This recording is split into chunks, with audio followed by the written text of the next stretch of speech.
నువ్వు చెకింగ్ చేయాలి కదరా. Yes sir. మరి మసాజ్ చేస్తావేంటి? ఎంతసేపు బ్యూటీ మీద ఉన్న శ్రద్ధ డ్యూటీ మీద ఉండదు sir. Good morning sir. Very good morning gorgeous, looking great. Thank you. అబ్బబ్బబ్బబ్బబ్బా, ఎలా పుట్టేసావే? ఎలా? నా కోసమేనా? ఏంట్రా ఈ అమ్మాయిని కూడా జాయిన్ అయ్యి 1 వీక్ కూడా అవ్వలేదు అప్పుడే.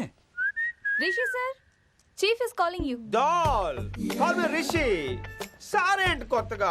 నానా కష్టాలు పడేదేమో మేము, ప్రమోషన్ ఏమో వాడికి. కష్టాలు పడితే ప్రమోషన్ రావురా, కష్టపడితే వస్తాయి. మాకు తెలుసులే. తెలిస్తే ఎందుకు ఎడుతావు నువ్వు? ఏంటి ఈ మధ్య క్రిమినల్స్ వెంట పడ్డం మానేసి అమ్మాయిలు వెంట పడుతున్నావంట, నిజమేనా? ఏరా పిత్తిసావా? ఏది కడుపులో దాచుకోవే, రావటం కంపు చేసేయటం. అసలు ముందు నిన్ను లేపేస్తే. Stop that nonsense. నీ సీనియర్ తెలంగాణ బిహేవ్ చేసేది. నన్నే ఉంది సార్, మనం మిమ్మల్ని కాల్ చేస్తున్నాడు. మిమ్మల్ని గుప్తా ఓయ్ ఓయ్ గుప్తా. సార్ గుప్తా, నువ్వు ఒకసారి బయటికి వెళ్ళు. సార్ వీడికంటే నేను సీనియర్ని, వీడిని వదిలేసి నన్ను. సీనియర్ కాబట్టి ముందు నువ్వు వెళ్ళు, నీ తర్వాత వాడు వస్తాడు. అయితే ఓకే సార్.